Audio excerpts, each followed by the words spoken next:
Are there likely to be any new signings before you head off? We hope so. There certainly won't be as many as what's been labelled out there.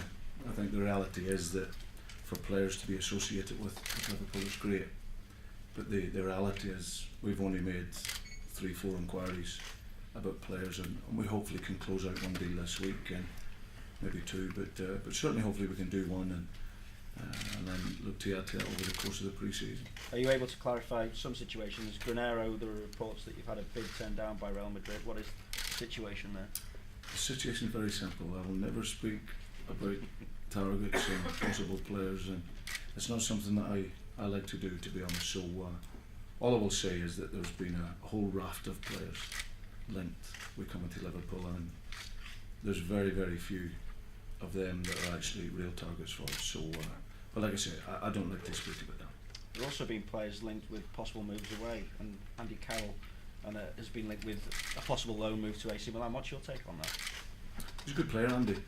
So it'll always be linked whether he's here or not. So listen, it's something that I've spoken to Andy on his holiday. So he knows exactly where he stands. I've had the chance to speak to a lot of the players, So no, he's a very good young player, and like I say, he'll be linked with clubs like that because he is such a good player. Has there been any inquiry from them for Andy? No, I haven't had anything from them at all. How big a part then is Andy in your future plans for the forthcoming season? I think initially it's just really about assessing the group and the squad and looking at the strengths.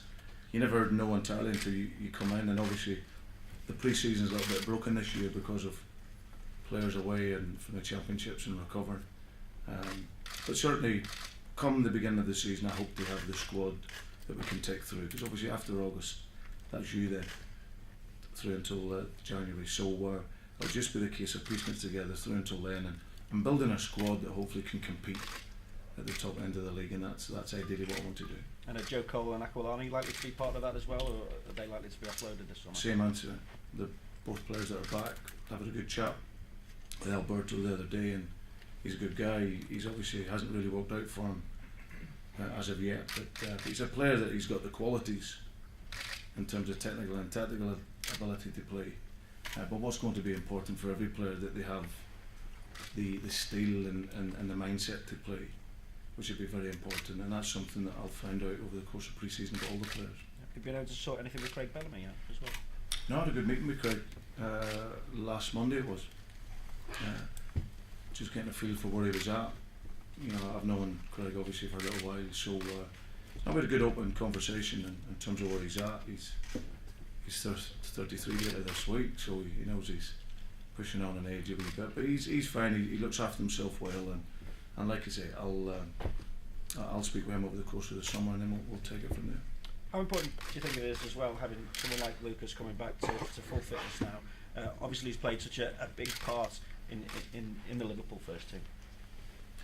I think he's been incredible in relation to, if you think back to his story here when he first came in as a young kid. I remember Lucas when he was playing for Brazil, when we were watching those youth championships. He was the captain of the team that had Pato and that in it, which was a brilliant and a very good side. So I've known him for a number of years and known his qualities. Obviously difficult for him when he came out at the start, but he's really shown not only his footballing ability but his real strength of character, and over the last 18 months or so has really been a real prominent figure in the team, and obviously there is a relationship to maybe the form just slightly dipping off when he came out of the side. So it's not rocket science when you lose one of your top players. It affects your performance, but he's a great guy. He's a good worker. He's very professional in his work, and it's good to see him out mixing with the team again and getting involved.